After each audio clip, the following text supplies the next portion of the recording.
Bonjour à tous et bienvenue sur Big Boy Perche, toujours pour vous parler de mes techniques préférées au bord de l'eau et dans le domaine public. Alors aujourd'hui je vais vous parler d'un leurre que j'affectionne particulièrement pour la perche, c'est le crankbait. Alors c'est un leurre trapu, flottant, et, avec une bavette plus ou moins longue suivant les modèles. Voilà, plus la bavette sera longue et plus le modèle va évoluer en profondeur.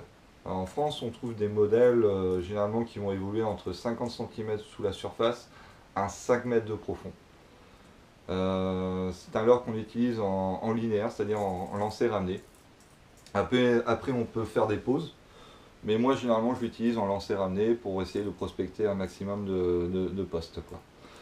Euh, c'est un leurre en fait qui va vous donner énormément de renseignements. C'est-à-dire que même si la perche n'attaque pas, vous aurez soit un suivi de perche ou soit le suivi d'un seul individu. Et après, ça vous permet d'adapter votre pêche avec un autre leurre, comme un leurre souple par exemple, qui lui va déclencher une attaque. Généralement, l'écran, même pas généralement, les modèles sont soit silencieux ou soit bruiteurs avec des billes à l'intérieur, qui va rendre le leurre très bruyant et qui va alerter les poissons sur une large zone. Moi personnellement, j'utilise les bruiteurs dans les eaux teintées ou mâchées. Et par contre, si l'eau est très claire et si la zone est très pêchée aussi, je vais utiliser un crankbait non bruiteur avec un coloris plutôt naturel en fait. Après, le crankbait, il aura un autre intérêt, c'est que ce sera le seul poisson nageur à pouvoir évoluer dans les zones encombrées. Grâce à sa bavette en fait, qui va servir au leurre de rebondir sur les obstacles, comme les arbres immergés ou les rochers. Et après, une fois qu'il rebondit, en fait, il continue sa course. Mais ça va vraiment permettre au leurre de ne pas accrocher l'obstacle. Et c'est vraiment intéressant. Par contre, j'insiste sur ce point, c'est que quand on pêche dans les obstacles avec un crankbait, il faut rentrer franchement dans l'obstacle et mouliner fermement. Comme ça, on réduit énormément le risque d'accrocher. Et généralement, en plus, c'est à l'impact du leurre contre l'obstacle que l'attaque survient.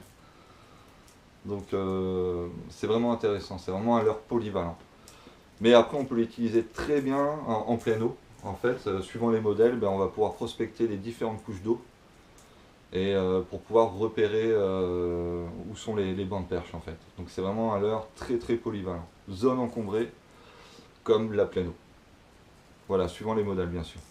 Euh, Après, personnellement, j'utilise rarement des modèles plus petits que ça en fait, parce qu'au moins ça me permet de sélectionner mes poissons. En fait, voilà, donc je préfère utiliser des crankbaits de taille moyenne, voire des gros modèles.